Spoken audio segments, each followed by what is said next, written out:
Say what now? What were we saying? What were you saying, Joe?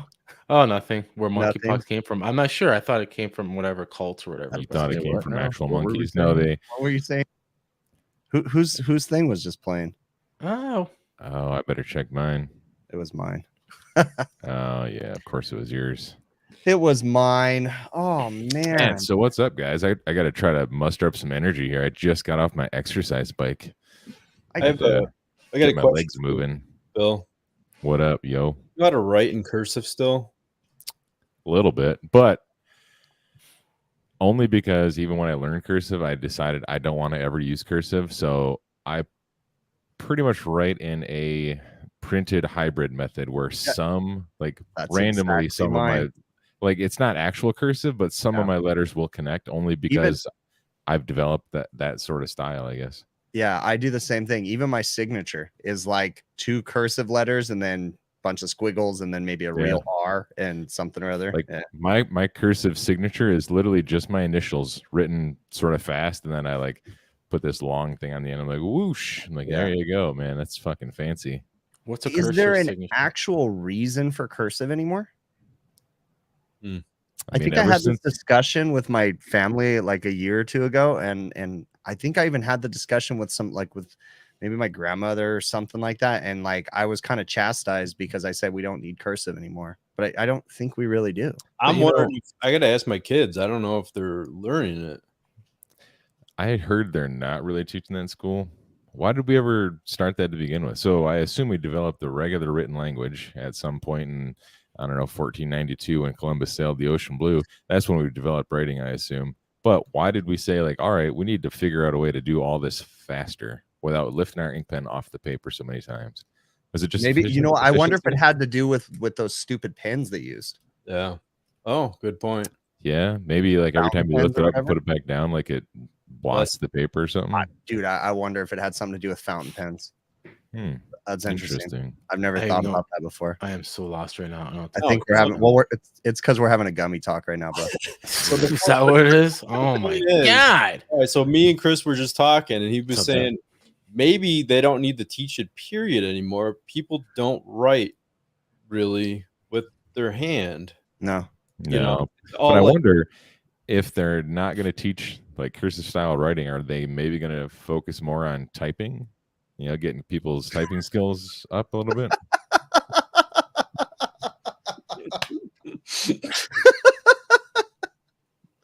Oh, you got a photo bomber in the back. What happens? Does he realize we're live?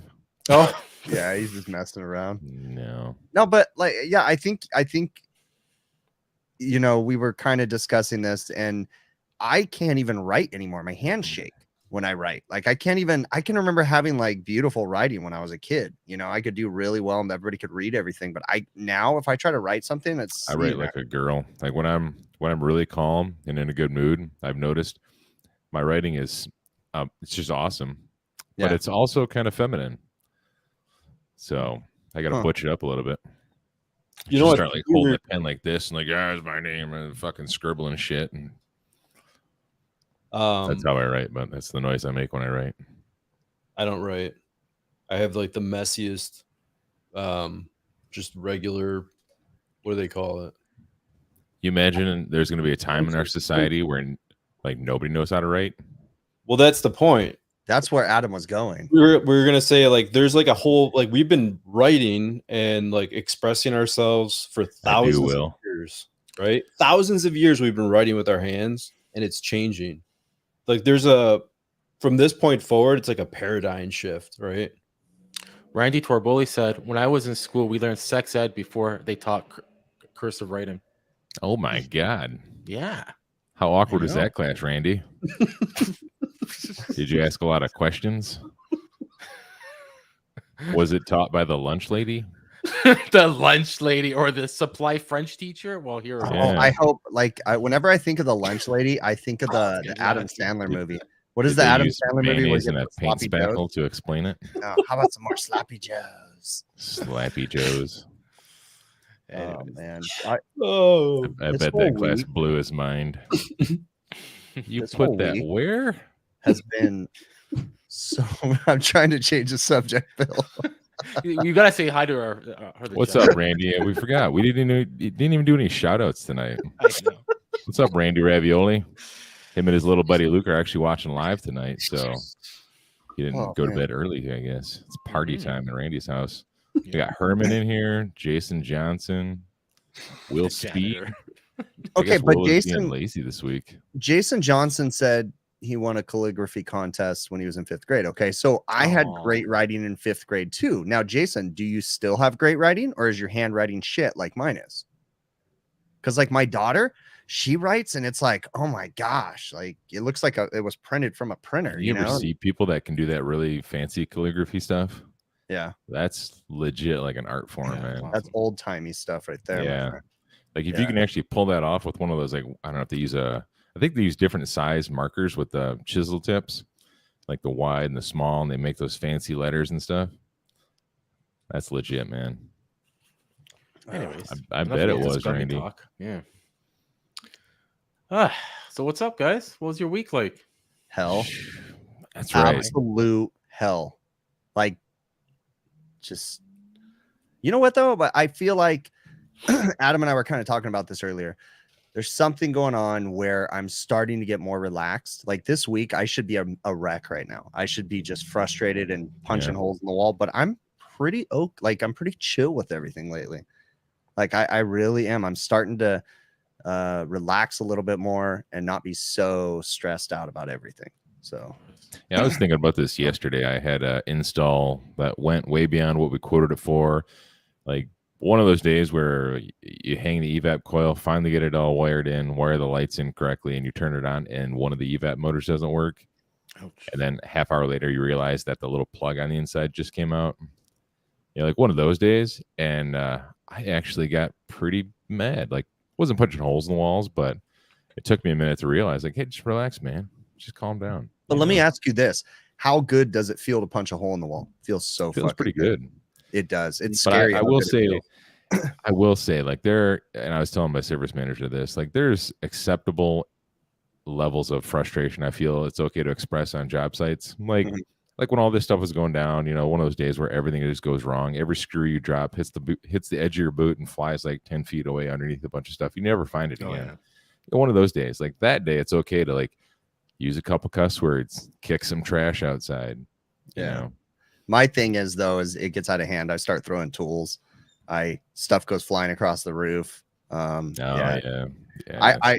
like that feeling of punching a hole in the wall. It feels so good until you realize that you were a half inch from the stud and your hand went through and you just think like, how bad that would have been if I would have busted my knuckles up. You're like, I'm not working anymore, so it's like, and that's the kind of stuff where even though it's an instant gratification from relieving stress or whatever by exploding, punching a wall or something like that, it's not worth the repercussions of that kind of stuff. And I think that comes with age. I think you start to think there's a lot of other crap that comes with age too, but I think you become wiser and you make more logical decisions. When I was a kid, I used to get really frustrated and I would smash old appliances like VCRs and TVs, like pretty much whatever was just, at the junkyard that I could just pick up and take home and just smash.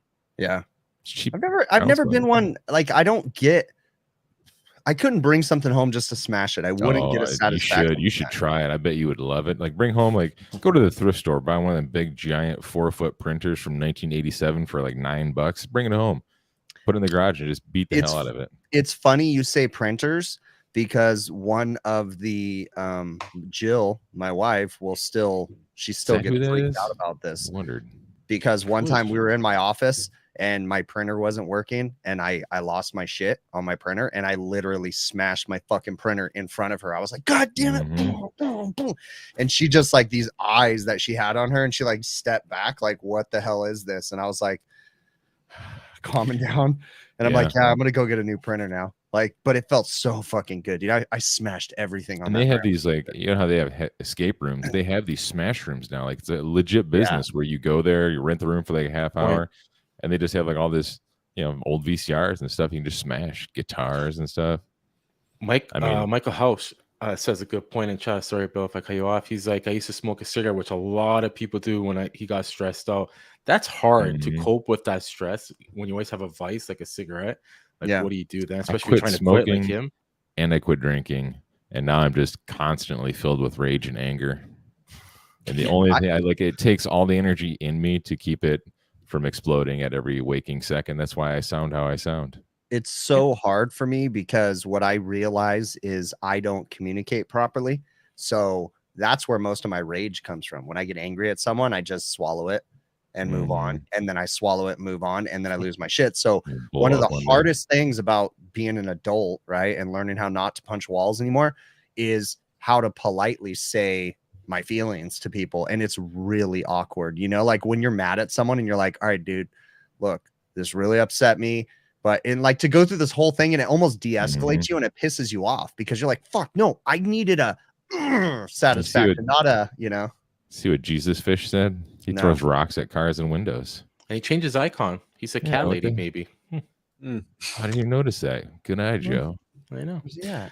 Somebody in chat was saying an uneven condenser, if it could cause problems. And to be honest, my opinion, I don't think so.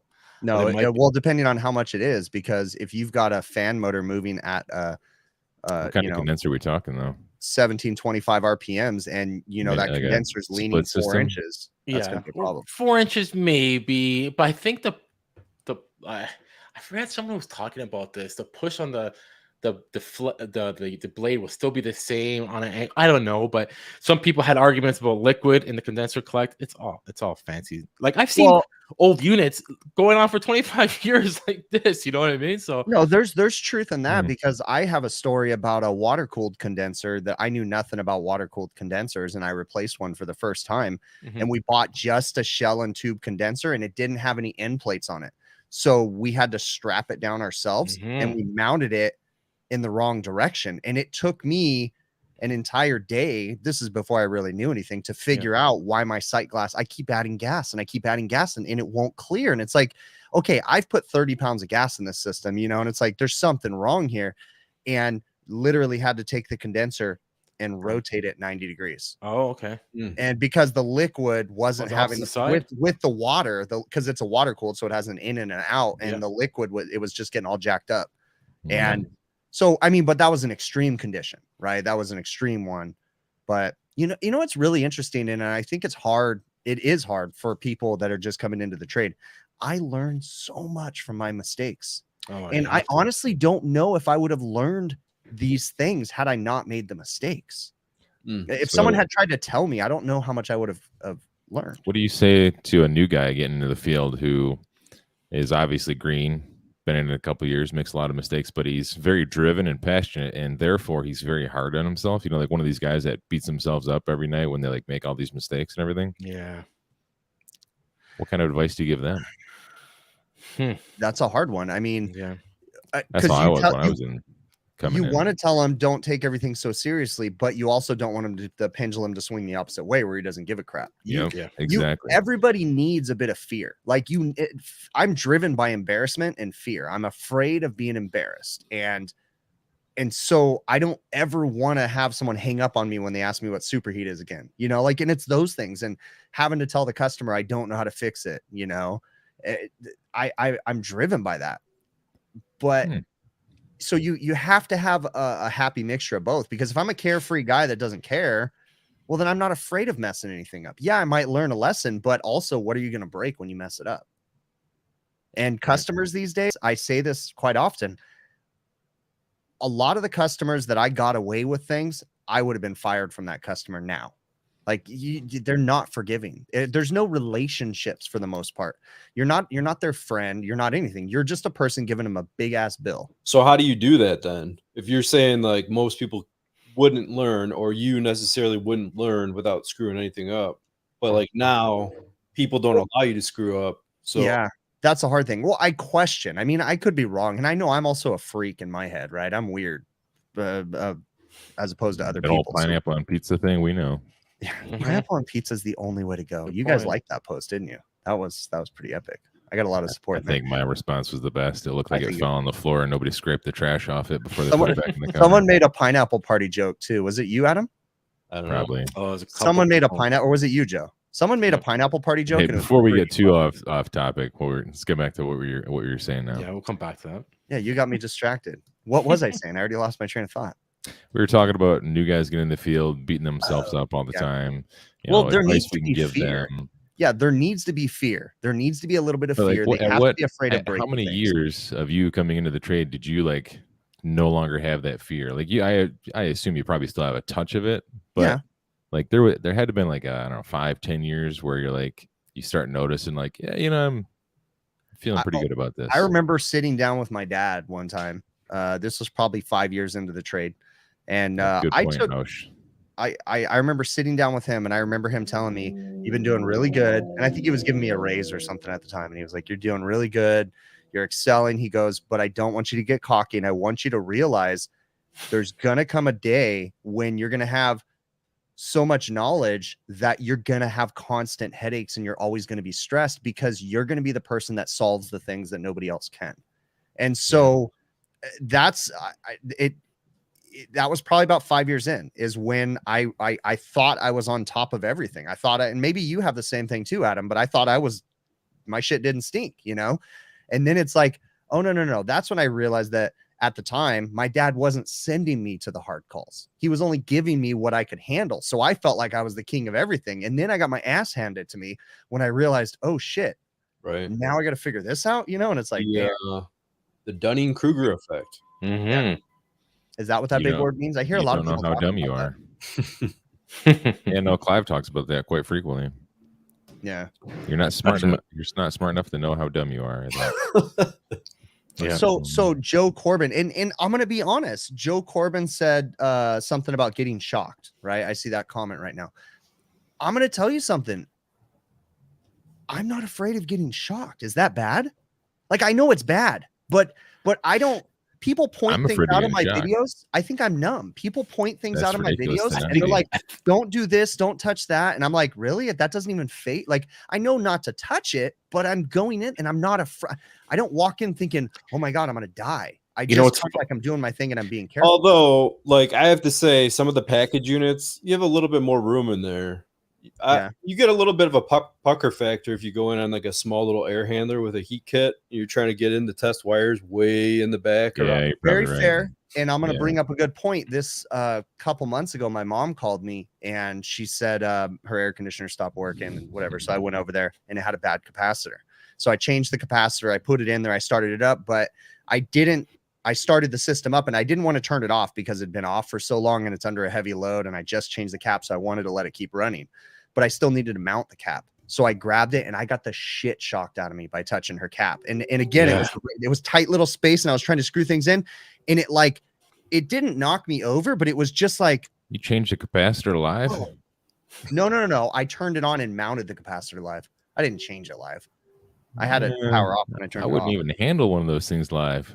But that's the thing. I'm not am I just dumb? Because I'm not afraid of dumb, honestly, I remember one mentor always telling me when I used to go on panels or whatever. I think, Chris, that's actually a good idea, Chris. When you're afraid working with electrical, I think that can cause issues, to be honest with you. Yeah, but it's a fine line. Have a little, but you have to have respect. Exactly. Respect it. But it's true, Chris. Honestly, if you're not, it's usually like if you bump something, that's not what screws everything up. It's like your reaction to you bumping something, right? You like jerk back and hit something else, and that's exactly when I'm teaching my apprentices. And I've said this several times. I need to stop calling him my apprentice because he's a technician now. But when I talk about my apprentice, I've told him several times. When I'm teaching him how to braze, when I'm teaching him how to work on things, I said, one of the most important things I can teach you is to learn how not to react. And that is a really important thing because like you said, Adam, for instance, my dad, many years ago, he was brazing on something, a vertical pipe, and he didn't have it supported. And the pipe unsweat itself from the top coupling and he grabbed the pipe as it fell. Mm-hmm. Right. And he got 3rd-degree burns or whatever in his hand. And that was his right hand. And he had to go to work the next day. Like, you have to learn how not to react. You have to learn when you're working and you get shocked or your arm brushes against a hot discharge line. don't jerk your hand up because it just went into the condenser fan motor. Yeah, good point. You know, like that's one thing. I will say I'm not afraid, and I don't know if that's the right word to say about working around electrical, but I'm also in the zone when I'm working on it. And it works out perfectly for me because I don't have like those jump scare sort of movements on my body. So like I go to like one of those haunted houses and walk through the whole thing and like I guess whatever, you know. And so like I'm reading this right now.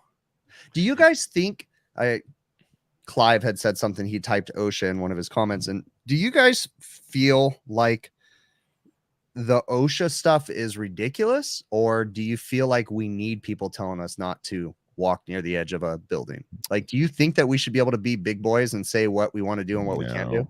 No. We're getting way too dumb to make our own decisions anymore.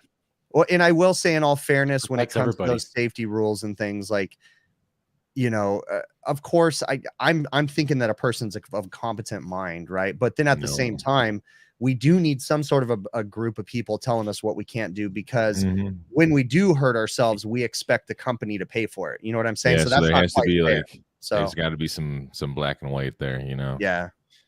You know, speaking of incompetence and dumb stuff, me and Chris were talking about resumes this week and like hiring new guys. So I'm sure a majority of you guys in the chat know that, you know, it's hard to find good technicians now. It's hard to find anybody that's even decent at this, knows what they're doing, has a lick of experience or anything like that. So me and Chris were kind of talking about, like, what do you guys look for in resumes? You guys in the chat, feel free to chime in, but like, what are some key things? Like, I kind of feel like I do a decent job. I can look at a resume and kind of get a good idea, at least if I want to have a face-to-face conversation. Now, it doesn't always work out. The last 2 people I fired with before their 90 days, but you know, with me, when I see I'm gonna ask both of you. Go ahead, real quick. Do you get into technical, like talking? You know what I mean? Not really. No. Not yes and no. I don't do a traditional interview, like right? I don't do what they tell you need to do. We sit down, we talk about the person. We've already looked at the resume. I've already researched the hell out of them, figured out who they are, right? So I brought them in for the first interview, and we sit down and we have a conversation, and we just let the conversation go in the direction it's going to go. If it's led into a technical direction, then so be it. But more so, I'm interviewing the person, not his skills yet, because then there's a ride along where prove it, you know. But right now, I just want to get to know the person. I want to ask him. We can't do ride-alongs. How's his family? How's this? How's that? You know. Why would you not be able to do ride-alongs? Because they don't work for our company. If they get hurt there, we're liable. Liability. Yeah.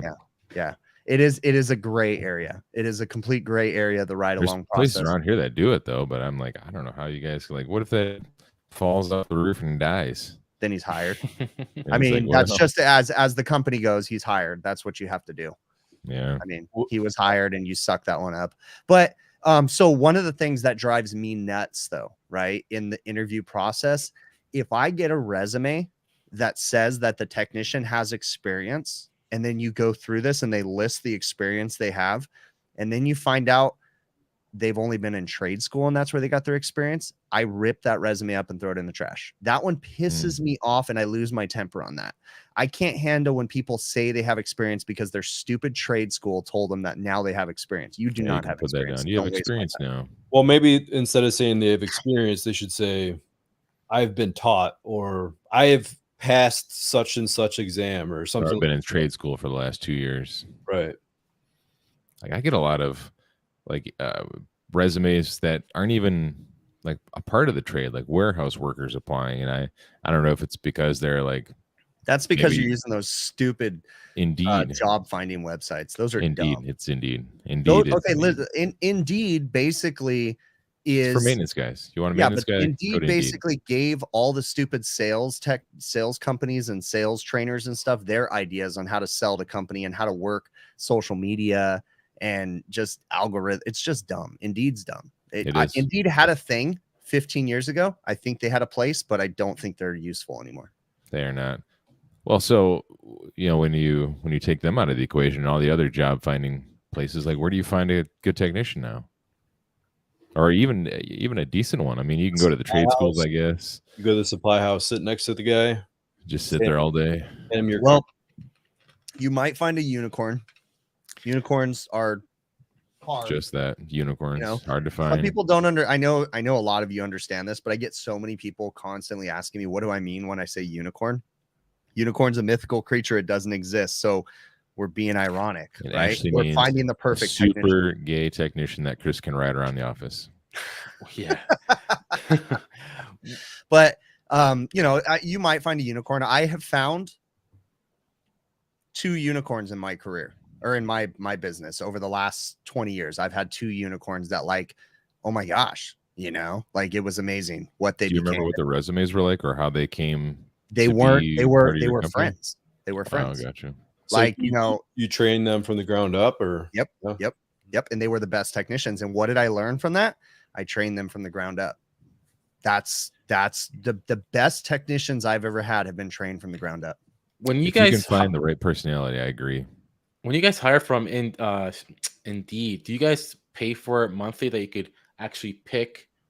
Like it puts you in categories and you actually pick and see the resumes and stuff. Yeah. I think they have like different Okay. sort of tiers where you can Oh, pay monthly or pay weekly, or I think you could even pay like per resume that they send you based on the search words or the keywords. Yeah. Right. Oxnard Shores, thanks so much for that super Thanks, chat, buddy. bud. And he asked a question. You guys should ask for picture and video proof. Now, I'm assuming you mean in the resume process, That would or be the kind of interview cool, process? actually, But wouldn't it? that's illegal, actually. Wow. Is it? Yeah. Well, let's step back. It's in I don't know if it's just a California But thing, you can but have you this have to job be if you send very me a careful. picture of Oh, I your like feet. seaweed, dude. Is that like a teriyaki seaweed, Adam, or is that I don't know. He just handed it to me. that's never seaweed, had dude? Is the it first time- sweet? Oh yeah. No, it's a little- Seaweed. It like tastes like seaweed, like Yeah. Oh, you okay, so fucking that's said that. original seaweed. That's really good. And then they have teriyaki one, and then they have spicy ones too.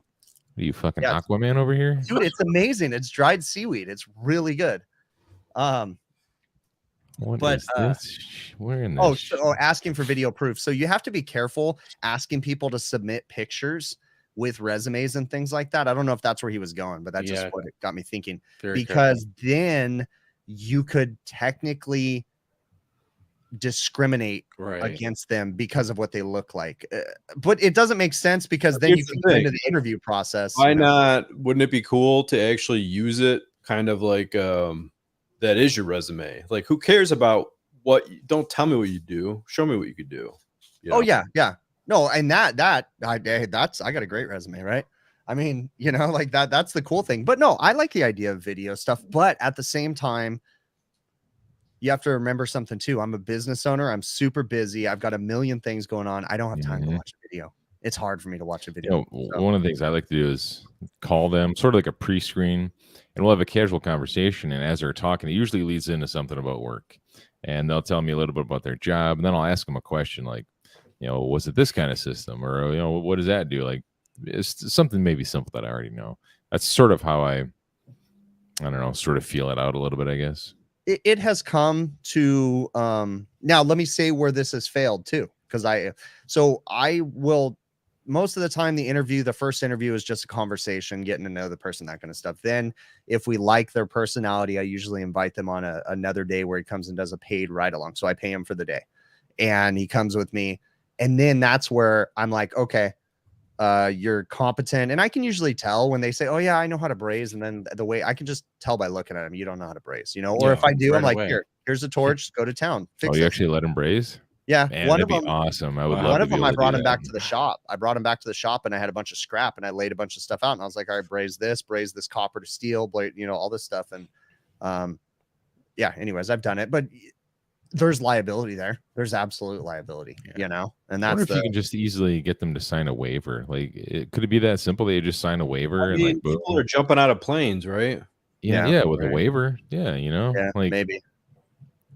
because I would I want- love to be able to do that. That tells me a lot. And I've hired good Yeah. people from that. And I've also, you know, there's been experienced technicians that have come to me and said, and that's why I wanted to say, like, I've had one bite me in the ass, and a guy that wanted to work for me, and when I would ask him questions about certain things, he didn't quite answer them, you know, and I just wasn't getting like the perfect vibe. But we offered him a job, but I also said, I don't think I can pay you what you want though. Like, but I'm willing to do this. And, you know, and then if we'll give you 90 days. And if you're there, boom, you're where you think you should be. But I need to see you in action. And he ended up not coming to work for me. But And I kind of felt bad about that. But on the flip side, I don't feel bad because he's doing really well, and him and I communicate on social media. He started his own business. He got a bit in, so it worked out for the better anyways. But yeah, you know, that's a good idea, Sean. What did Sean say? Just give him a pre-test, electrical, refrigeration, mechanical, gas. One thing I wanted to say too was a while back, Brian was hiring for Kalos, and he was only taking video resumes. Like, send me a clip, and it was a thing, and I was like, that's kind of a cool idea. I could never work there then. I don't think I would come across well in like they had that job fair thing. Yeah, this was way before that. This was years ago. There was something, maybe it wasn't for Kalos. There was something he was hiring for, and he needed video resumes. What about spelling mistakes on resumes? How does that make you feel? That doesn't bother me at all. It bothers me. You serious? Nah. Yeah, it bothers me. It's like you can't even like. Dude, we're hiring knuckle busters. They're not necessarily always going to be scholars. I get it, but you have to be able to put a group of words together. I can give one of the best mechanics a set of tools, and he can put a refrigeration system together, but he can't spell this. Like, dude, I'm gonna let that go because that guy can probably be an amazing mechanic. And yes, I have realized that, like, you know, we used to do paper invoices, and we used to get so frustrated because we couldn't read the invoices because of everybody's handwriting. So we thought we were going to save the world when we went to digital. We went to digital, and then we realized nobody knew how to spell. We never knew it before because they're handwriting, but now that they're typing it out, they don't know how to spell. I had this one guy that I don't know if he really totally grasped the English language, but he didn't speak another one, so I don't know. But he didn't really put a whole lot of effort into knowing it. That's for sure. He would write his notes, and I have no idea. I'm like, what do you even mean? Like, these words shouldn't even be in the same sentence. I guess I hear what you guys are saying. And Will Speed said you didn't proofread an attention to detail issue. Detail nowadays, it should do it by itself. That's an argument to be made, and you do have a point, Bill. I guess maybe I've never come across a resume that was that bad. Yeah, I mean, I've never gotten a period fine, but like I had one. I had one Thursday. That came across my email, and I opened it up, and I could tell like they were trying to use commas. I think, but instead of like commas listing off a couple things that they had done, they just had periods. Oh, period. I was like, period, like word, period, word, period. I'm like, what the? Wait. But was it an email? No, it was like a regular resume that was just in a PDF form. Okay, so the reason why I say that is because my fat fingers in my phone constantly puts periods after every word when I'm typing things on my phone. I do that too, yeah. So I'm just making sure it's not just someone typing something. No, like an email like mistake or whatever. I was like, yeah, I can kind of let that slide a little bit. But like, you've had time to sit down with this resume. Like, this resume might lead you to something that's going to define your career and provide for your family for the rest of your life. I mean, you can't spell shit right. You can't hit autocorrect a couple times. There's a fair point to be made. Now, let me also counter that with saying that my technicians typically don't communicate with the customers whatsoever. They don't send emails to the customers. They don't have phone calls with the customers. They're not interacting besides having a conversation and saying hi when they walk in the door. I handle all the customer interaction. I handle all the emails. But don't they fill out like invoices with their notes from what they did? Yes, and that gets, that's right, Bill. Yeah. And they never are written the way that I write them. But I'm also, again, this is part of me. I don't know. I'm changing. I'm getting to be a happier person. I'm also accepting the fact that nobody's ever going to be like me. So I'm letting things go. Mm-hmm. So there's only one Chris. That's true. Herman made a message, and I want to refer to it. Before I started hiring my HVAC students, I got one good tech out of 5 techs, and that didn't work for me. Moving forward, you are not eligible unless you were my A1 student with perfect attendance. Absolutely, that's a big part. But now that he said that as well, somebody I was just talking to, a big landscaper company, that's what his success story is for hiring people. He hires about 6 of them, okay, and he says out of the 6, usually 2 to 3 stick. The rest are gone. They go away from themselves. So if you're able to hire, let's say, 5, 4. But think about that, dude. A landscaping company, okay? So his guy digs the hole too deep, or he cuts the grass too short. It grows back. I hire 6 guys, and he freaking drops a condenser off the roof, you know, or he doesn't tighten the gas line. There's no room for that kind of error. The fine line is a little different, but I don't know. I mean, let's be honest. Like, this is a great business. You can make money in it, but it's a hard business to replicate. Of course. Because it's like not easy to, learn every little bit of everything. Like we're at a point in our company, like I don't own the company or whatever, I just work there. And at this company, like we're trying to grow and we have some great opportunities to grow, but we are seriously just limited by the lack of technicians. Like we simply can't get technicians. We have empty vans. And similar to what you're saying, you're limited because of lack of technicians. There's something else that I've gotten at peace with too. I always, and I don't know, maybe I'm wrong for doing this. I'll figure this out later in life, but I stopped dreaming about learning supermarket refrigeration. I stopped learning, but right. I stopped trying to take my company to that level. And now I just stay in my lane and I'm limited by my employees. And that's fine. I'm okay with that because I know I could hire employees that could do supermarket stuff and things like that, but I don't. So I don't do that stuff. I just stay with what I know and I'm limited by them. As long as at the end of the day, you're doing what you love, you're providing for your family. Yeah. I mean, what else do you need? Is that not scary though? Going back, circling all the way back, Clive just posted in here that all the kids want to become professional gamers or YouTube stars. Yeah. Social media stars. The whatever. Interesting thing is how do I go to my kids and say, you can't make a living on YouTube? That's kind of a hypocritical statement because I do just fine doing YouTube stuff, but I also have a skill to fall back on, right? YouTube doesn't support my life. YouTube is just a bonus. But not everybody can be Mr. Beast and make dumb videos and be successful. You hear Mr. Beast's stories? Like, if you ever do the Joe Rogan interview with him, it is so crazy. He genuinely doesn't try. He doesn't care. He really doesn't take money from Mr. Beast. He buys everything, and he reinvests the company's money right back into it. I was listening to him tell a story. He has a couple different channels, and what did he say? Like one of them absolutely makes no money, and then he has another channel that's not Mr. Beast that basically funds his craziness so that he can make the Mr. Beast videos. Because sometimes he has successful Mr. Beast videos, but then other times he's millions of dollars in debt from one video.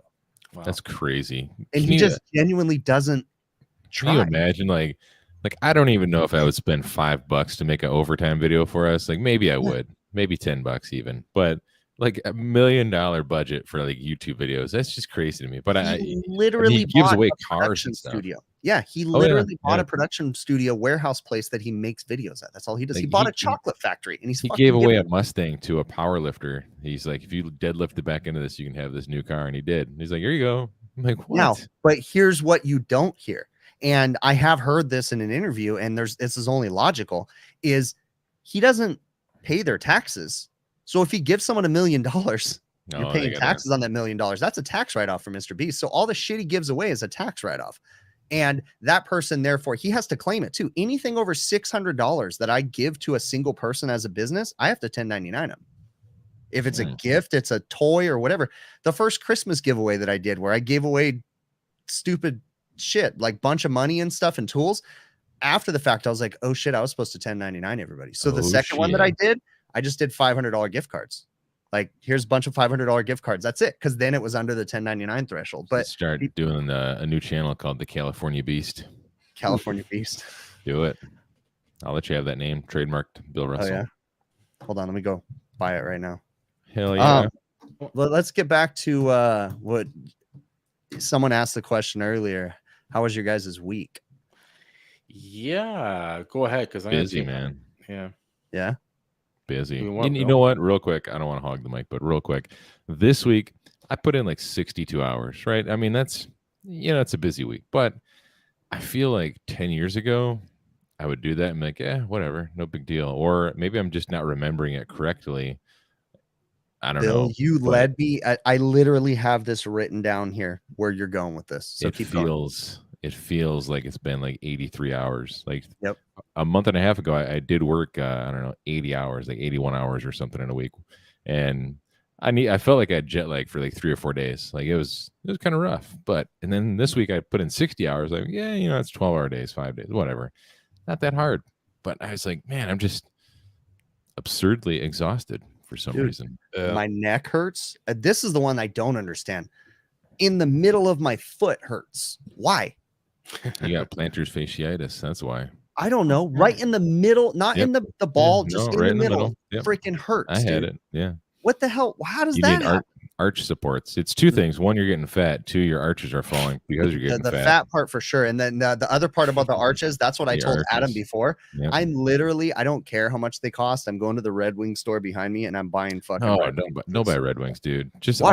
all you need are some good arch supports. Yeah. Well, I need new boots because the stupid insoles.com sold me. I forget whatever they're called, but the insoles.com. I bought some of their arch supports. Man, this is like an infomercial now. But dude, but wait, let's go back to the Red Wings because I have a pair of Irish setters that I wear for personal, like the slip-on ones, and they are the most comfortable boots in the world. Yeah, they are. For one, I had some slip-on boots that I had to donate because I can't wear slip-on boots. For one, because my calves are too big, which makes it feel weird. And two, like my socks just like fall down and get all crumpled up in the bottom, and then by the end of the night, I gotta like dig my sock out of the end of my boot. I'm afraid. I question about breaking your ankle too. Yeah, I'm afraid to wear pull-ons for work because I roll my ankles all the time. When I jump off of a roof thing, my ankles will roll, and my ankles look like baseballs because they've got scar tissue. I actually sprained my ankle many years ago, and when the doctor went in there, he was like, "Did you break your ankle?" And I was like, "No." He's like, "Have you ever broken it before?" And I'm like, "No." And he's like, "There's a lot of scar tissue, both of them, because I roll my ankles." So I love slip-ons. I won't do anything but slip-ons. That's my opinion. I just love them.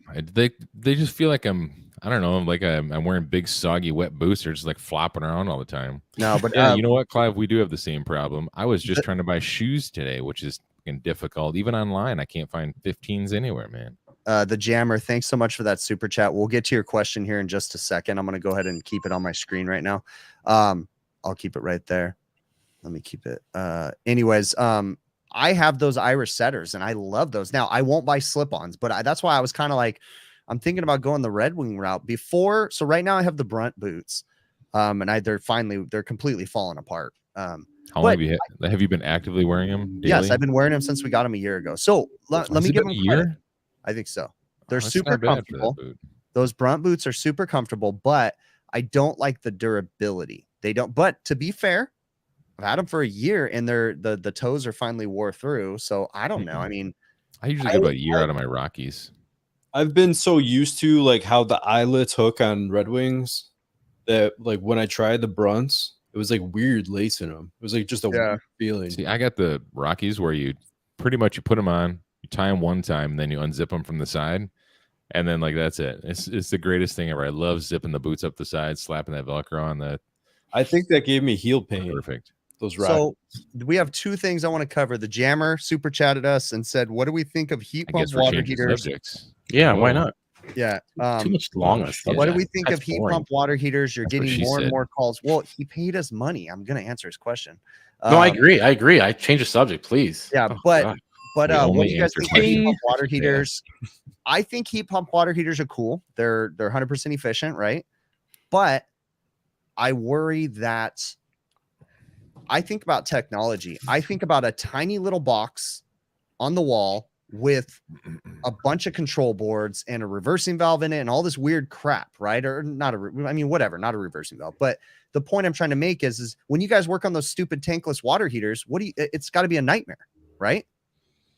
You have to, hopefully there's either a really good flow chart, what I look for, and just kind of like common sense it, or like you have to have good tech support on some of that stuff, you know? You're right. And the heat pumps are going to be a little bit more expensive. And I think it's just the only, disadvantage maybe is volume of water at front heat.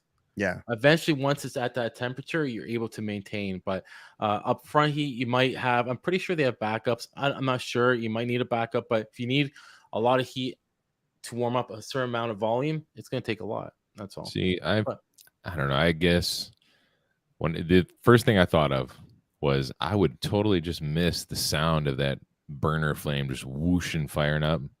Like, I don't know, the sounds of childhood, the furnace kicking on, the blower, the heater. Just for my family's sake, I'm not trying to sound all hippie like in California bullshit, but like I would like to get combustion out of my house.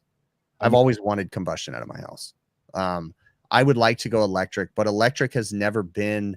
What do you have that's combustible now? I have a furnace, a stove, and a water heater. Oh, you don't have an electric stove? No. Oh. Electricity is really expensive in California, dude.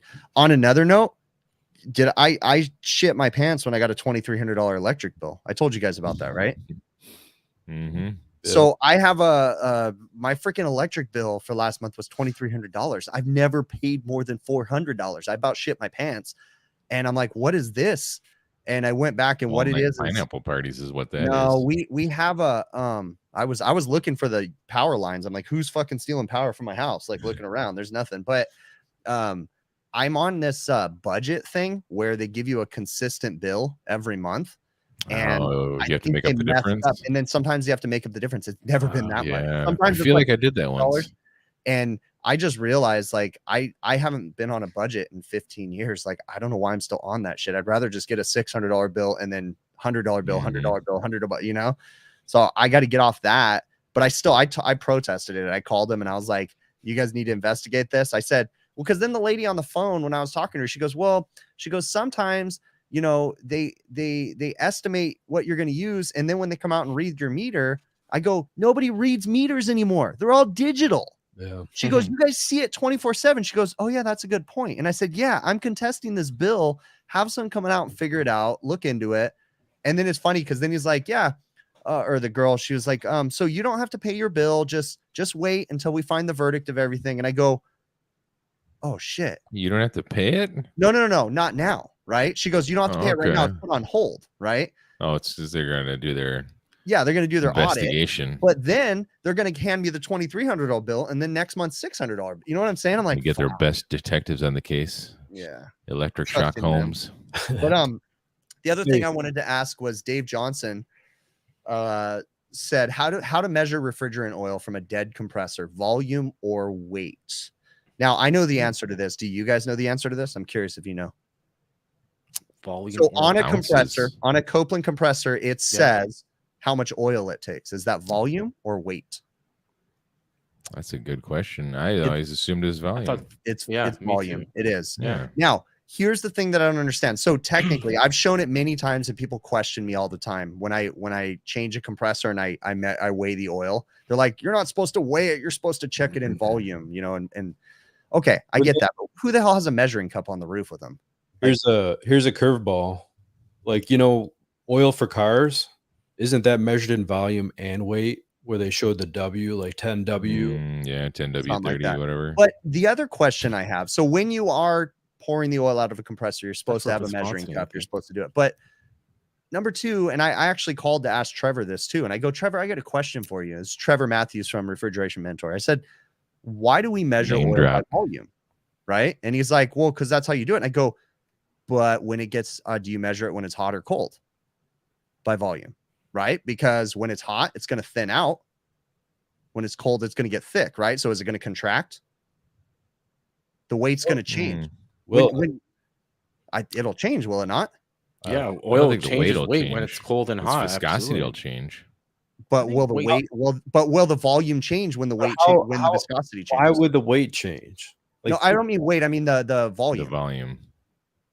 I don't think the volume would change. Volume would stay, I think, wouldn't it? The volume should stay the same because you're still dealing with the same fixed space and the same fixed amount of liquid.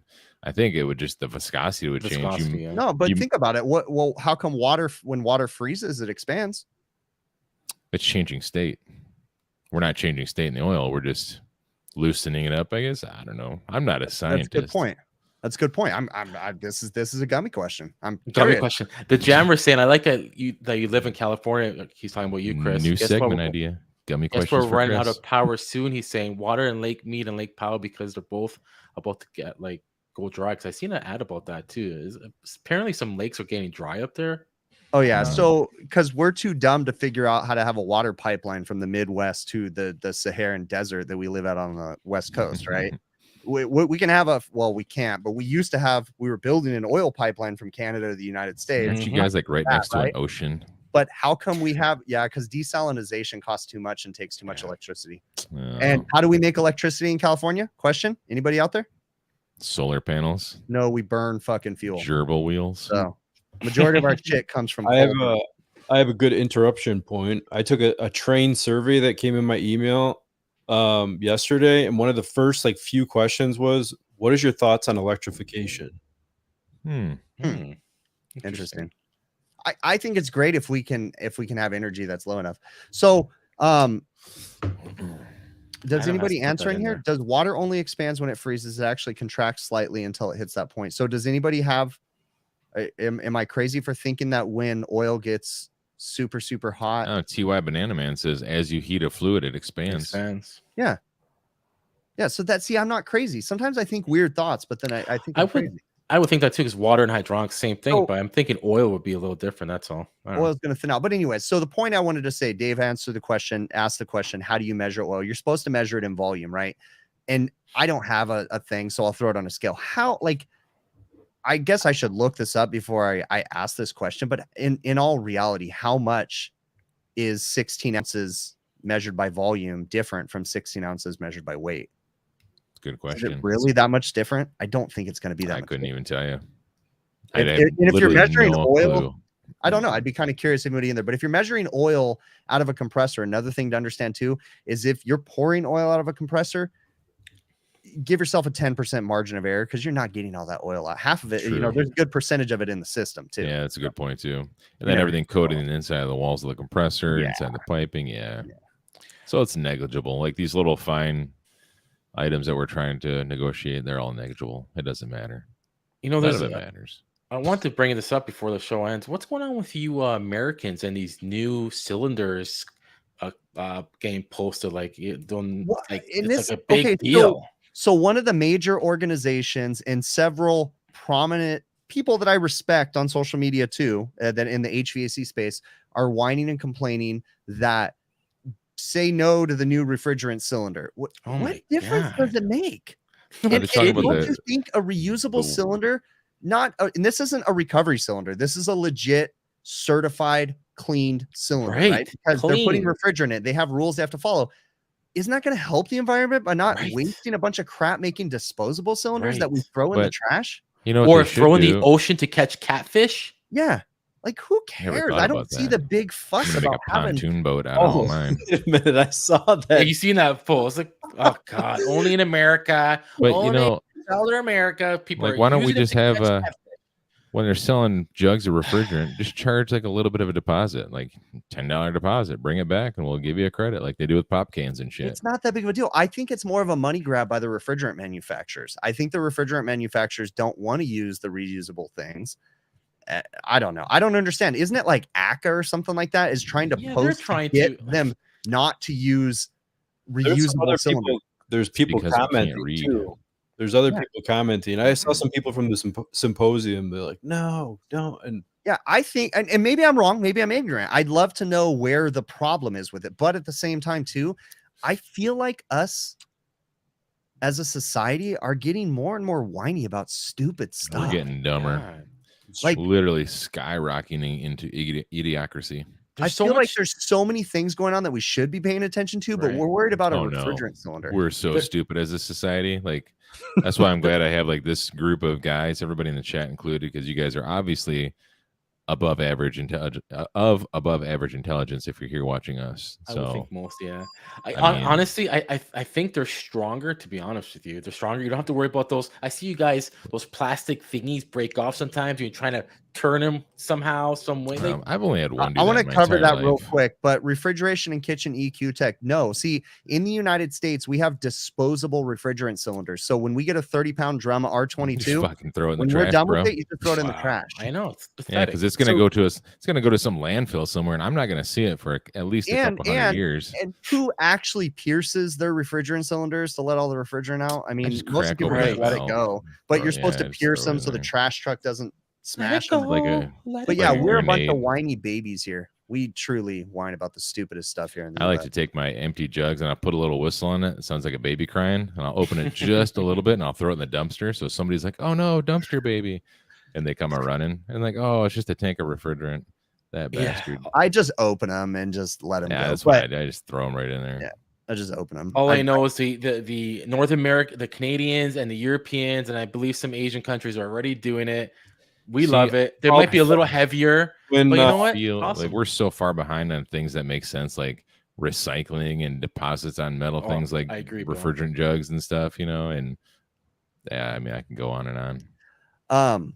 That's funny. Joe was using that cylinder when he made his the video. That's Yeah, right. the R22. Oh yeah, the Yeah. Huffin 22. I'm like, Joe, what the hell kind of tank are you? Yeah, I remember that. Playing You with asked me over. like, Mhm. What were you just talking about? I wanted to talk about something, Bill. You were just- weight, or maybe a little bit heavier. They're stronger. They're, I don't know. Dumpster babies. 16 Dumpster ounces babies. of volume is 1 Oh, No, pound. not even none of that. that. I already Oh. forgot it. I wanted to make a point. when Tater Bill- tots. Yeah, That's a I good I thing to keep talk losing my about. train of thought. Mm. But you know, I kind of wanted to get back what we started talking about too, was everything I do though, that is one thing I hurt. I regret. Like I lifted the top of a train package unit off this. I didn't even lift. Oh man. I lifted it to put it on the unit to twist it out of the way. Like, but still, just doing that, my neck is kinked. And it's like, what? And I'm hitting that age where I can say I'm just not that young anymore, you know. Like, I was pushing a riding lawnmower up a homemade ramp in my truck to haul it off to some other guy. And that was like 4 weeks ago, dude. My shoulder still hurts from it. Mm. It's I just, you know, I'm so noticing the days where I'm stooping a lot more, the knees are starting to feel it. I picked up an extension ladder weird yesterday. I've been like hunched over all day today. See, that's what I'm telling you guys. You got to get on a stretching program. Start taking care of yourselves. Joel Corbin said the same thing. Yeah, in chat. Yeah, Will Speed said go to the chiropractor. Yeah, I need to probably go back and start getting adjusted. Not just go to the chiropractor, but also get in a stretching regimen, because the chiropractor can only do so much. But if your muscles are still tight, as soon as he cracks you out of place, you walk out that they're gonna just go back out of place again. Yeah. Well, I still have a pinched nerve. Yeah, and this is what I like about my chiropractor. My chiropractor is very upfront with you. He's like, look, he goes, I think I can help you, but if I can't, here's the name to a really great surgeon. I want you to see him and him only. Like, so that's what I like about my chiropractor. Unfortunately, when I go to my normal doctor, they're like, don't go to the chiropractor. But my chiropractor is willing to say, if I can't help you, you're going to go to the doctor, you know? So, but I have a pinched nerve. I've had one for 2 years now. My fingers are still numb from Stretching, man. But it's even the chiropractor said, like, listen, they did everything, but there's not. I'll put it in terms that you're gonna love, Chris. I know the stretching. I know that's part of it. But you can buy it on Amazon. You can buy what? The yoga mat. You can buy like yoga DVDs all on Amazon. My wife has all that crap, bro. I used her shoot. foam roller yesterday because my back was hurting. I'm out there using the foam roller, rolling the cracks out of my back. And see, I can't do the foam rollers for some reason. Yeah, if you got I feel weird. Like if you got a stuck back, almost. if you want to roll stuff out, that foam roller gets it, man. It hurts, but it's like, oh yeah. Weren't you talking about buying an inversion table? Did you ever do that? No, that's Adam. Adam had one. Yeah. Oh yeah, I had one too, but I don't know if I'd recommend it. No, me neither. Why? It's weird. It's not. It's like if you feel better while you're on it, but when you get back off, it's just like doesn't help anything really. The whole blood flow to your head thing didn't help me. It was weird. I tried to do my wife does yoga stuff online, so like through her, I don't know, she uses an app or whatever, and so she had like the yoga stuff on the TV, and I was doing a yoga thing with her, and I'm like, I wanted to throw up. I was all, how does this even feel good? Like, because I'm so out of shape. Made me sick and nauseous. Start off easy. Get some DDP yoga. DDP. We got some late stragglers coming in, guys. Yeah, a lot of friends. Rookie coming in. Alaska come in at the last minute. No, you're getting old, rookie. You're like 52 now, aren't you? You guys see how Joe notices all this stuff? He's like taking notes in the background at all times. You know, one of the funny things is how this community, we do have a really good community. And like, for instance, Scott, rookie, HVAC rookie, for those that are curious who I'm talking about. But Scott and I we have crossed paths before we even knew each other. It's really interesting because he was in the restaurant industry before he was in HVAC, and he worked for a lot of the restaurants. Like, literally, we crossed paths. We worked in the same restaurants for years because he was like a training guy for some particular restaurants. And it's just funny how we meet later in life and talk, and Scott and I talk every once in a while too, but it's kind of cool. But we have a great community. All the people in here, You know, we were fortunate enough, most of us, Joe wasn't with us, but we were fortunate to be able to meet a lot of these people at the symposium, or several of the people at the symposium. And that was really cool. It's really neat to be able to, and I want to do that stuff more. The guys, 6 months, man. It's going to be back around again. Yeah. The guys and I were talking about this, and like, it'd be really cool if we can do something like the symposium on the West Coast or in the Midwest, like something a little bit everywhere, and have like different things throughout the year. I think it'd be cool. Awesome. Dude, I need a new mic stand. This is so annoying. This thing just keeps moving. It's pissing me off. My office is falling apart, but you guys, I posted that video where you guys were freaking out about me walking on the edge of the roof. It was my sand video. Fuck my week, dude. I've been covered in sand. Like, what did everyone say in the comments? Were they like, those guys are pussies? Probably.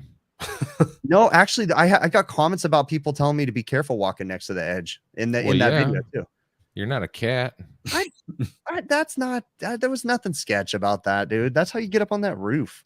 Like, fucking big picture guy over here is like, I'll change that capacitor. Don't worry about unplugging it. I got this. As I'm standing on a 30-foot ledge. No way, man. You send an invite, Adam? Oh, I just let him in. What's up, Clive? How you doing? I just thought I'd crash in right then. I didn't actually see the invite earlier on. Oh, there you go. Cool. Perfect. Clive, did you do something new to your beard? No, this is just normal. It's not black now. It reminds me of a ram's horns or something, like the way That'd it be was sort fitting. of divided. That'd be fitting, Tyler, man. It is a bit windswept. It's been quite stormy today. Somebody was asking. Oh, you're not wearing flannel. That's it. Did that? I was just watching a video on a race at the Isle, man. I think you were telling us about it before. He sent a clip too. Clive posted something. The super gumball. The final race is tomorrow. It's the TT. It's the Tourist Trophy. So far, how many people have died this year? 5. What? Oh my gosh. Including a father and son. I mean, every year people die. It's one of the most dangerous races there is. Oh, man. What's so dangerous about it? Is it just the speeds or the track or the... It's the track is basically a public road, but they do take care of it, and they do put impact stuff to try and minimize number of deaths. It's just the fact that over time it's got faster and faster and faster. I mean, we're talking like 200 miles an hour in some bits. Wow. It's just a really fast race.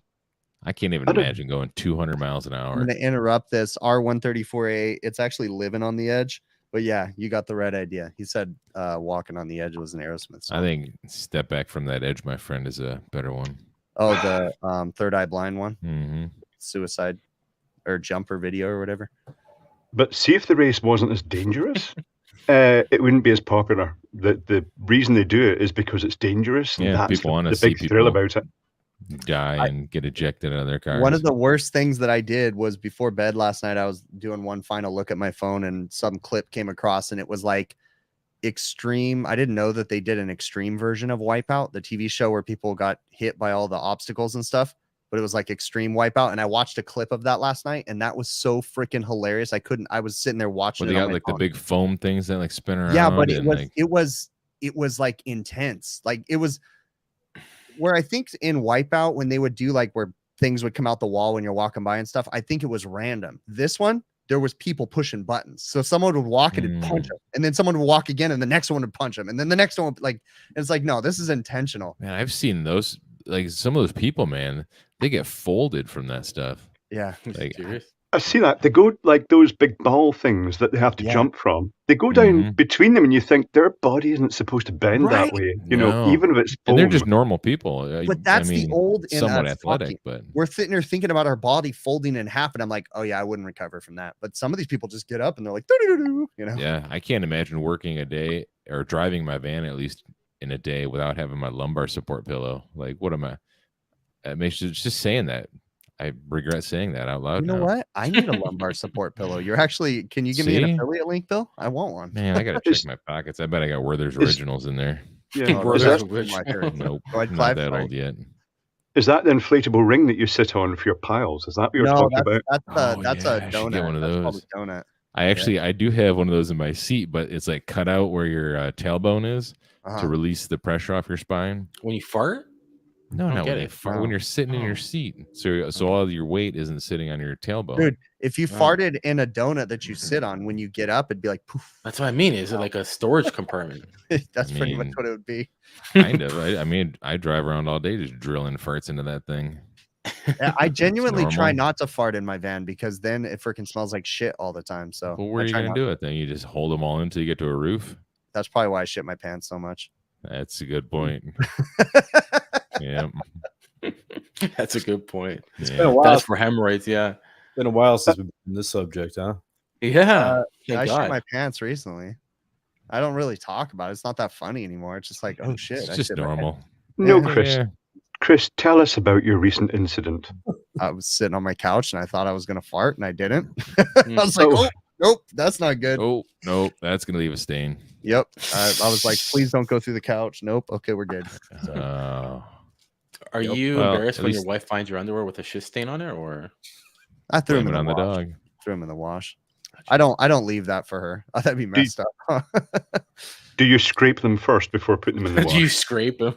Yeah, I didn't get that with a poop knife or a popsicle stick or something. But like in the past, some of my stories that I told before, I just literally pulled my pants off and threw them in the trash and my clothes and stuff. Like there's something you're like, yeah, there's no cleaning that. It's just going in the dumpster. Oh, I can't imagine as a grown man shitting my pants to the point where I'm like, these are just wrecked. These can never be used by another human ever again. Nah, I have shit them so badly. Like, you're like, nah, there's no way. I'm just gonna throw those away. Like, and then you gotta do that walk of shame. How loose is your backside? It's not that loose. I mean, come on. Like what is that? Do you have a pinched nerve and that's numb too, and you just can't feel it? In the last 10 years, I've probably shit my pants 15 times. Is that really that bad? It's 15 times more than you should have. 15 times more than you should have. God, I'm under Chris. I'm quite worried here. Yeah. That's a good point. Don't open your mouth. Oh my God. Or do, whatever. I mean, because I'm hyper focused, man. I don't pay attention like to things. Adam's gonna shit his pants right now. Well, yeah. I mean, oh man. Anyway, how did we get on this subject? I don't know. I'm trying to change it. Somebody in chat was saying their line set from their mini split, I guess it's inside, was sweating a lot. What the hell? You go from shitting pants I to have to, guys. Come on, dude. Sweating a lot. Then insulated, dude. If your line set's sweating a lot, then that means it's below. It's condensing. You know. I want to try. It's reaching too far. Dry it off before you insulate it, though. Getting thicker insulation, yeah. Yeah, and another thing too, you know, once insulation gets saturated with water, it's trashed. It's time to throw it away and redo it all. If it's saturated to the point that it's dripping out the insulation, it needs to be changed. I love going to these installs, and it's like new equipment, obviously new equipment, and you go behind in the suction line. It's got like it's just. I think in my last video I kind of highlighted this, but the old insulation is just wrapped in foam tape, like the old ratty, dried up, half fallen off insulation on the suction line. They're just like, I just foam tape it, and it's just so sopping wet now. Yeah, it's awesome. I know there was. You guys ever noticed too foam insulation tape? You guys buy that stuff. We have a brand. It's like yellow. It's got yellow paper on it that you pull it off, you know, and then it's black insulation tape. There's two types. There's one with fiber in it and one without fiber. So if you buy the one without fiber, what I found, like if you wrap a sensing bulb or something like that, it's just depending on the glue on the tape and it'll pull off. Yeah. But if you buy the ones that have the fiber in it, it'll never pull off. And in fact, it's annoying when you go to take it off. I've gotten to the habit with some of those that you use a zip tie over there. Yep, that's what you have to do. But I just buy the one with the fiber in it. It's just got little strings in it. And then it just I think that's the same. You're talking about the same sort of little insulation that comes in like the intelligent units when you buy a new intelligent unit. Tape, bro. That's cork tape. That's what I thought you were talking about. No, that's tar tape, cork tape. That stuff was invented by the devil and it has no place on this earth. I was going to say Mike B is beating me to it here. Armaflex. Is it Armaflex brand? Yeah, I think it is Armaflex brand. Yeah. That must be pretty global. We used to use a lot of that here. Yeah. With Hussman, when we ran out of work to do on the electrical side, we used to go and help put the foam insulation in the pipes with the heat. If the pipework guys were busy. The insulation guys, that is an art. If you have true insulators, those dudes can work magic. That's where they're using the glue on the fittings and that. Yeah, but when I use glue on a fitting, it looks like someone got murdered. It's fucking everywhere and it's not sticking and it's a mess, dude. When you see legit good work done by a true insulator. It's like, damn. I tried using that glue one time and it was horrible. So it's probably not the best because you're not getting that full seal inside the insulation wall. But after I slice it, I kind of push it together and I just put foam tape across the seam. Again, I know. Here we have you have pre-cut insulation that has adhesive on the inside. You pull a sticker off, and then it has a piece of rubber. That's so when you're done, you pull the rubber over. Now, I'm not huge in it. I use quite a bit of that, but like I kind of still prefer. You can't use that on mitered ends or anything like that. If you're going to try to cut them and that's not going to work. But yeah, no, if it's like a loose whatever, and you just need to patch something in, that's the way to go. 100%. Yeah. Hold on. Oh, freaking dogs barking in the background. He's probably ripping something up. Where'd he go? I was going to say I used to think I was quite good at putting the pipe insulation on, but having said that, that might have been the Dunning-Kruger effect again, just because I was quite new to it and just thought I was a bit of an expert. Mm-hmm. You know what? Go ahead. Yeah, all the miters and everything, and getting the glue spread along the slot into the slit and the stuff and capping it together. I just thought it kind of went together quite neatly. No, mine all look like trash. Yeah. I think that's an added little touch at the end of the job. If you do yourself insulating and it looks good, it looks good. It's kind of like you look back like, oh, nice, it looks good. But if it looks like shit, there goes your whole job. You know. But I will say, I think you can probably do a pretty decent job, even like not knowing or doing a bunch of this every single day. Like it seems like it's fairly simple, like to cut 45s and joints and piece it together somewhat decently. You know, it's 45s are a pain in the ass because it's actually what 22 and a half, 5 miters. And if you if the insulation has been sitting on the roof too long and it's nice and soft, it's a bitch to cut. Throw the insulation in a freezer if you're going to cut it. So that way it's nice and dense, and then make your miters. I actually bought, I don't know where it is. I bought one of those miter kits. It comes with the different sizes, and I think you talked me into it, Adam, or did we both buy it? Yeah, no, I actually bought it for a boiler job and a geothermal job. I used it, like, you got to be careful because that thing is super sharp. Yeah. Oh, did you notice though too? You have to sharpen it like after every time. It goes fast cutting the insulation. Sawzall, Alaska. See, Sawzall makes too big of a mess if you're trying to be a perfectionist. But the other thing I found is almost all of our insulation glue was yellow for the longest time, and they make some black stuff now where it's just black. That is so much nicer because if it gets everywhere, it doesn't really look bad. So look for the, I think it was the Armaflex brand too. And like a hot knife that kind of just like melts through it. Yeah. Isn't that not really a glue? It's like a contact adhesive or something where you you need to let it sit and then close it. Then you need to let it sit and almost dry, and then you put it together. Right. Yeah. Good. Caden was asking if Luke is still hiding his Easter eggs, and it should be a thumbnail for the show. Yeah. That actually would be a pretty fitting thumbnail. A freaking dog, dumbass. He has the zoomies. He's running around right now. Are they back home from their little vacation? They didn't go anywhere yet. Not yet. My family's going on vacation in like a month. Oh, nice.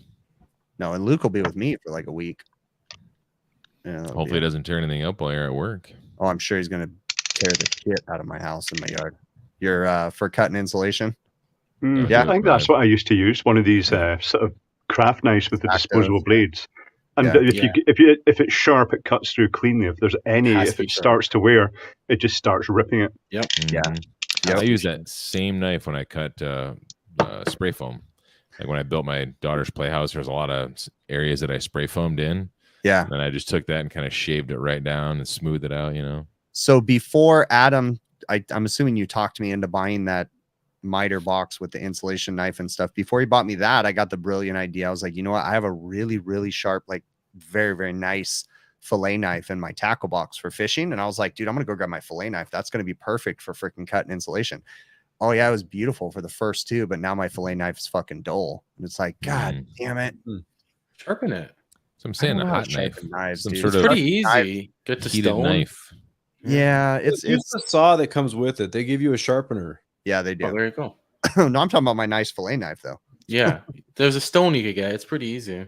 Like an old paper cutter, maybe. That was really nice, bud. I appreciate it. Like nobody's hitting these. Is it that hard to hit the damn button? Oh my god! Look at Dave K. I just judo chopped the insulation in half. Yeah. Wow. That's one way to do it. I've Impressive. never tried that. Yeah. I'll read Wow. that. I'll read that super chat out in a dramatic voice. Nice. Smash the like button, or Chris will ruin his chair. Sounds better when Nice. Clive reads it. Absolutely. Yes, very much so. Anyways, boys, should we wrap it or what? Wrap it Are before you really smack done it. talking? Kind of. I am. You guys are gummy talking, so you're just loving it. I'm just. I'm hot tea talking. Did we have That's the tired? thing. Was it bad conversations? Well, it's not too bad. I mean, A don't little we long in discuss some how ways, much but- the show sucks after the show's ended, so nobody knows how we really feel about the show? Oh, and highlighting any comments, failure. These guys could never get. Oh, Look, yeah. a guy I had to gave up. super chat to get our That's why, attention. in the background, I kind of like mentioned some people's comments, but I'm like, I just gave up totally on the fact that anybody's gonna even highlight Well, comments. in all fairness, this is What? not a Q&A live stream. We're not. It can That's not be. what this is. This is us hanging out, bullshitting about our week, and occasionally looking at the chat. So it's Yeah. not expected that we look But at the chat. every we minute. have to communicate with our chat. They're amazing. We have to, if they're asked questions, we could discuss them. You can communicate with the chat. I I'm don't trying. understand. I'm Is trying. this like our first fight on air? Yeah. Mhm. In public. Yeah. I'm dealing with gummy heads guy. Oh my god. What are you talking about, dude? This Why? is- Why do you like? Chris is How gonna come sue you us for can't? Just, defamation. yeah. How come you can't just? You're defaming me. Come on, dude. Oh my Mhm. god. How come you can't just answer the question in the chat? Chris you want is the us to one answer guy it? that would poop in our No, I like- beds. Yeah, I know. Right? I like the Easily. discussion. 100%. You know what I mean? Yeah. He would But- just lay a big old plopper in our bed if he was mad at us. Like True. That is true. Johnny Depp's wife or ex-wife or whatever. Mhm. Amber Turd.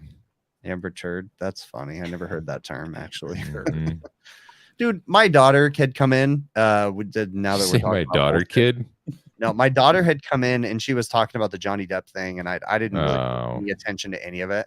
And she was like coming in talking about this and that, and I go, I don't even know what's going on because I genuinely don't pay attention. no. But I mean, said they're both dumbasses, and she's like, yeah. oh no, and I go, no, they are both Both, complete idiots. I said I don't even have to listen to anything to know that they're both complete idiots. So my daughter didn't like that. She was like, no, it's the girl, and I'm like, it's both of them. Whenever people mention that stuff to me, I'm like, you know how many other things in my life that I have to focus and worry about right now? Like Exactly. the amount of things I'm trying to accomplish in my life, it's taken a long time and I'm not there yet. So let me focus on that. And then when I have all those things accomplished, then we can talk about this Amber Heard Johnny Depp trial, which I've heard of it too. I don't invest much time into it.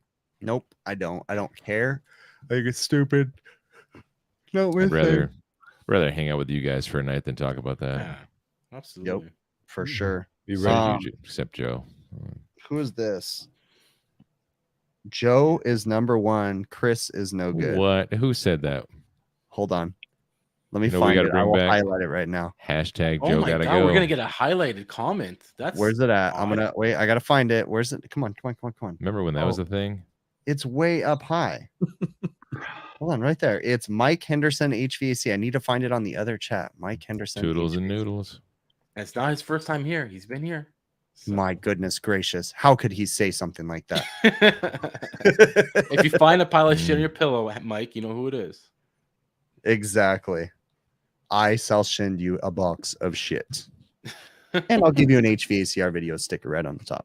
I don't even have one of those stickers yet, man. Nobody has them, dude. I have What two the giant shit, bro? stacks. I paid a stupid amount of money for them, and I just don't have time to put them on my website or deal with any of that crap. Do it. I think I've sent them Yeah. to like 5 people because I gave them away on Quit something. diddling yourself and just get it done. Yeah. I need a person to do that. Do you want to be the person to do that for me? I'll be willing to Nice. pay you, Sorry, Bill. Chris. I mean, Joe was yelling at me Yeah. in private comments, by the way. Oh, he finally. Yeah. Oh, he finally seen the prior comments. Oh my god, there you go. I gave At up the on end of those the too, show. Joe. I totally gave up on those like know, I don't bro. know 7 weeks ago. You always look at them, but yeah. Yeah, I gave up. Like I'm not gonna invest the time in it. Just I like my put- notepad. I got nothing on there anymore. There's something on there. Yeah, there is. Yeah, Let's it's read what I put. resumes. I put in this in our private chat in this attitude. group, guys. I put, do you ever highlight comments asking for a friend? And guess what? None of us read it till like an You hour don't have later any Yeah. friends. because we don't pay attention to the private chat. The only person that types in the private chat is Joe. Yeah. I used to. Yeah. Now we just stop being private on the show and just talking everything. Don't give a crap. Yeah. So Chris's stickers, doesn't he have like young members of family he can exploit, getting to post them all out? A taste of business when they're young. Yeah, let me tell you how that's working out. So I that's right. Yeah, your my kid was daughter's supposed to been be helping your me with like manager. editing, and so what I've been having her do is transcribing, or captioning my videos. So she has to watch my videos and then she types them out and all that stuff. So that's Wait a minute, I thought YouTube did that automatically. Yeah, but YouTube does it horribly. So I have it through my editing software, Adobe. It's really easy now. So you hit transcribe, it gives you what they think you said, which is basically what YouTube would type, and then you go in and you correct everything. So my daughter does that for me. But even that, she has school, she has this, she has that. I do my videos last minute. So it's like it's been slacking. So but she's been making money. I pay her $10 a video when she does that. So wow, that's seems like it should be more. She could just go to McDonald's and get paid $20 an hour. Oh my god! I mean, that's true. And it'd be easier. Yeah. Probably wouldn't have a boss micromanaging the whole time. Like, no, you don't put that in there. I don't want him to see that mistake. I've asked my wife, I'm like, hey, can you help me with like videos stuff? Can you do this? Can you do that? And she's like, I don't want to work for you. And I'm like, what do you mean? She goes, I don't want to work for you. Yeah. I'm like, oh, okay. And that's probably a good point. Yeah. If you want to stay married, it's probably a good idea not to do that. Yeah. I've actually always kept her out of my normal business. She's never been a part of that. I always thought like, oh, I'll just get her into the video stuff. But then I'm like, yeah, it's probably not a good idea. So she ever ask you what you're doing? You're like, minding my own business. You should try it. No, it was the other day. I'm sitting in here and I came in to work on a video and I'm watching this. And then all of a sudden I hear my wife over, we have cameras and I have one in my office right here. And she's talking to me through the camera. She's like, are you just going to keep watching those YouTube videos? You're going to come sit with me on the couch. And I'm like, fuck, she caught me. Okay, I'm coming. You know how angry I would be if somebody ever said that to me. I'm like, well, I don't feel like being useless right now. So when I feel like being useless, I will join you on the useless couch and we can watch useless, mind-numbing movies. Yeah. That's funny. Mm-hmm. Laska said that he can't wait until my daughter has to transcribe me swearing. Luckily, that's the only reason why I'm letting her transcribe those, is because she doesn't get to hear. Like, if I imagine if I had her transcribe the Overtime show, no, that's not a good idea at all. She'd be in therapy. She'd also be checking the sofa, probably. Yeah. Like, oh, I sat on that couch. I'll get one more link here. Oh boy! All right. Well, I think it is time. Joe, you want to take us out? Say goodbye. No, I don't. Why not? God, no. All right. Well, I guess. How does that make you feel? It makes me feel like poo. You got some sun there, Joe. You're looking a little rough around the edges. Yeah. Thanks. What a compliment that was. Oh my god. I was trying to put Ty's link in the thing, but I gave up. Check out Ty, guys. Big Clive tomorrow. Hey, what are they looking for with Ty? What link? Just his YouTube. Check it out. Oh, I'll put it on right now. Stay in the chat. I'll put Ty's YouTube in right now. Podcast, Commercial Chronicles. Check it out. Ty says I should get into voice acting. See, Ty supports my inner dreams where you guys don't. No, people say I should go into voice acting too, but to be honest, it's not as glamorous as it sounds. Yeah, that's what I've heard too. And plus, I also feel like, at least in my case, I only have one speed. It's just monotone all the time. I don't feel I have enough range to do any sort of. Yeah, but that's your characteristic voice. I mean, it is a very good voice. Maybe I should get into it. We should do it. We should team up. Ty's channel link right now. And there's also check out commercial. What's Commercial Kitchen Chronicles? Pat Finley. His podcast. Who else was in here? Lots of great people in here. Mm-hmm. Ted's in here. Thanks for hanging out tonight, guys. Yeah, guys. HVAC Overtime Facebook group. Awesome group. And then Clive has his thing tomorrow, right, Clive? I put his link in the chat. Yep. Sweet. Big Clive Live. Big Clive Live. All righty. Say goodbye.